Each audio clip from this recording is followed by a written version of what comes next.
Non veg ఎక్కువగా తింటే పళ్ళకి ఏమైనా ఎఫెక్ట్ ఉండే ఛాన్స్ ఉందా?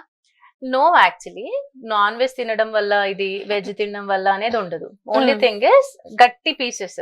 అంటే కొంతమందికి బాగా బోన్స్ తినే అలవాటు ఉంటది.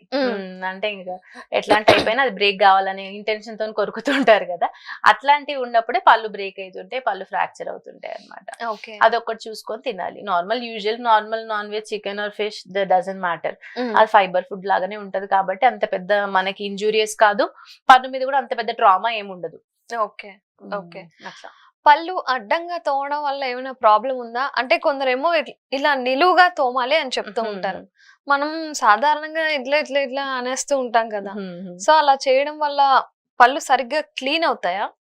సరిగ్గా క్లీన్ అవ్వవు. ఇంకా ఫ్యూచర్ లో డెంటిస్ట్ దగ్గరకు వచ్చే ఆస్కారం ఎక్కువ ఉంటది అట్లా అనమాట. అయితే వాట్ హ్యాపెన్స్, అడ్డంగా తోమడం వల్లనే పళ్ళు అనేవి ఎక్కువ అరిగిపోతాయి. హారిజాంటల్ బ్రషింగ్ వల్లనే టూత్ ఎక్కువ అరిగిపోవడము, చిప్ ఆఫ్ అవ్వడము ఇట్లాంటివి కూడా అవుతుంటాయి అనమాట. అంటే చిగురు కూడా ఎక్కువ దెబ్బ తగులుతుంది. చిగురు దెబ్బ తగిలి చిగురు పైకి రెసెషన్ అంటాం, జింజేవల్ రెసెషన్ అంటాము. రెసెషన్స్ లో పళ్ళు పైకి వెళ్ళడము అట్లా జరుగు, అంటే వాటి పొజిషన్ ఆల్టర్ అవుతుంది అనమాట. Always indicated vertical brush indicate చేస్తాము. ముందు పళ్ళు పైకి కిందకి బ్రష్ చేయాలి, వెనక పళ్ళకి వచ్చేస్తే హారిజాంటల్ చేయకూడదు అసలు. వర్టికల్ లోనే రౌండ్ మోషన్ చెప్పుకుంటూ బ్రష్ చేయాలన్నమాట.